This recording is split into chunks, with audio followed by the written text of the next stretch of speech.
I'm gonna keep mine facing towards me because if it dies, then that'll be really unfortunate. But anyway. Okay. Let's see. What category would we like to talk about today? I think we're going to start with the sensory memory. Okay. We might only have time for one. I don't know. Yeah. But I might just go off track a little bit. That's totally fine. So, what image is stuck in your head? Gah! Wow. One that I keep thinking about, actually, especially since, like, rehashing it today, was when the first woman died in the wheelchair, and, like, when kind of everything went dark, and then the light was on her, and then she, like, stood up and then went and sat in the audience. Because that, like, put it in my brain that, like, oh, this is, like, something that we're gonna, like, repeat, which is, like, audience participation, kind of. Or, like, being pulled into it. Right. So were you surprised when Simone, like, didn't do that? Like, was that, like, a moment where you were like, oh, this is different, so that means something? Or, like, a different death, perhaps, like we talked about today? Yeah, like, that's, when she asked us, oh, like, what do you think that it was? And then, because I think that my immediate assumption was, like, oh, it was self-inflicted, because my thought was she has more choice in her movement and where she wants to be on stage, in the audience, off stage, like, whatever. So that was, like, that felt like that it was a self-inflicted death, was, like, because of her choice of where she wanted to go, instead of, like, okay, so you're on stage and then you die and then you get up and sit in the audience, kind of thing. Mm-hmm. Do you have a favorite line that you remember specifically? Or, like, a moment? Dicky, fucky, fucky. Any silly, funny, haha moments, I think, for sure. But also,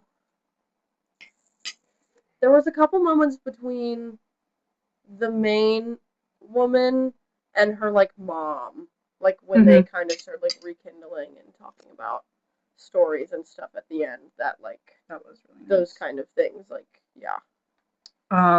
Most beautiful moment. When I know it's, like, whatever. Okay, old people and nudity is is obviously very taboo, but, like, when the old man and the main woman were, like, holding hands in the chair, Yeah, that made me start crying. And when he started singing, oh my god, I was like, this is so awesome. And then also her getting, like, cleaned off at, like, the end of her life, because it was just a completely silent scene. One, there's kind of that, like, shock factor of, like, okay, naked woman on stage. Old naked woman on stage. Hello.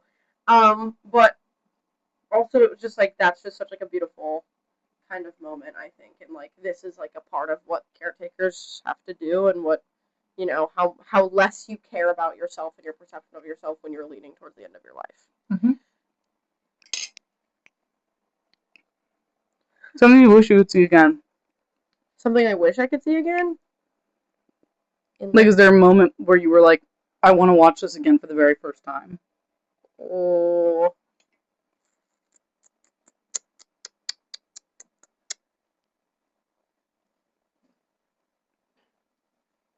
I think when the old man started singing.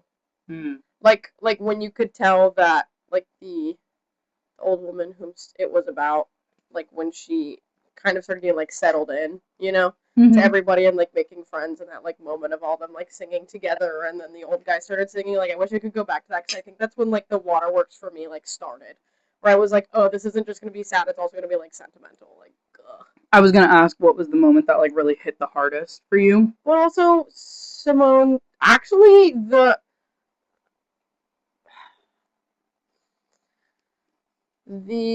main old woman's death, kind of, in that actual, like, lead up where, like, her and the kids were visiting every day, and that, you know what, we're actually not talking about the kids throwing the dad's ashes at his mom enough. Yeah, because that was nuts. But we really didn't talk about that a lot today, because I also didn't know how much to ask her about something that wasn't related to her character. Yeah, and I wasn't sure. I really wanted to ask her if she had, just as, like, a person, not as, like, a character, but, like, the kind of, like, relationship that she had with, like, those, like, the younger kids, and Me that, too. like, that mom. I wanted to be like, are you guys, like, friends? Are you guys, like, chill? But I was scared to get too personal also, because I did want to ask her, like, what specific, like if she related to anything in the show or if there was anything that she like really. I liked her prefacing by being like talking about the deep parts of the show and other people sharing their horrific experiences with their grandparents is really emotionally taxing. Because I was like, if anybody starts yapping about some bullshit about their like grandparents while she explicitly said that's emotionally taxing, I was about to walk out the room. Yeah. But yeah, I liked all the questions that everybody asked. It was a very good way of like, because then she got to choose how much she wanted to like dive into that part of it and like talking about experiences and stuff. Not to toot my own horn. I love how up to audience interpretation the show was, and in general, like, how she was very like, but that's up to you guys to interpret, and then she would ask us questions back. Yeah, like, how we interpret things. I think that's really, really nice and really good. I love that woman. She like brought like the concept of theater so low, like so like down, and like so grounded, and talked about it in such like a grounding kind of a way of like we're all human beings and doing theater is just like being. You know what I mean? Like, that's gonna stick with me from that conversation is the we're not human acting, we're human being. Yeah, definitely. That quote, that'll stick with you. Because seriously, like, it's so true. Like, people try and put so much effort into their acting nowadays when, like, it's telling a story. Yeah, like you are just you are your character. Like, right. That's kind of the whole point. That's also why I asked her like where she related to her character the most. Because I was like, not that you are that person, but like what connected you to this character? Like, how did you get into character every night? Because I know that's a huge thing for her. Talking about how she plays just like loud, yelling, kind of slightly crazy characters made me laugh. I was like, really wow. And she was like, I kind of do this a lot. Like, okay. And her like realizing it too. Yeah, like, that was really with us. That was awesome. She's like, we as a class have low-key been like doing that to these people that we talk to. I'm gonna be so frank. We did it with the writer of Driftwood. I remember Cyrus asked some question, and they were like, I think I'm actually gonna go discuss that with my therapist. Low-key, I haven't even thought about that. I was like, wait, that's really funny. I was like, guys, we're also introspective. I'm sweating just sitting here. Anyway. Were you like surprised at how much you laughed? Also, like at how much comedic relief was actually in the show? Because I was. That's why I asked. No, because I feel like to have a show like that, you have to have the comedic relief. So me and Freddy and Joyce were the only ones left in the room, as well as Haley, at the end of that. And she explained like how somebody told her or somebody taught her that comedy means to laughing means to open up your eyes and your ears and to make you more open, so that when you receive the sad things, it hits way harder. Because they have to, like, you have to have like the good feeling for the bad feeling to actually mean something and to have that kind of impact where it makes you bawl your eyes out, but also laugh at the same time.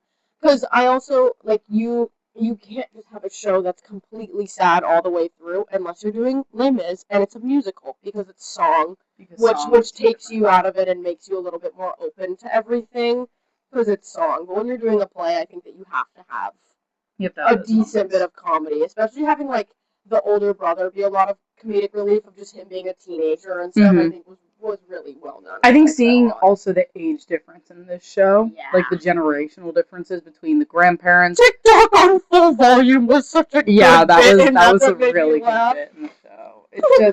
It's so like good to have that like generational difference and to display that on stage is so incredibly cool. Yeah. And also, I feel like we didn't talk about the teenage boy enough. Like how he was coping. Like he was coping with not only now his dad dying, but also then his mom lying to him and him trying to like, be a man and like grow into this like man of the house type like stereotypical like teenager, But then also then now he's like losing his grandma and like he's coping with it in not great ways, but like, Yeah, but it's interesting.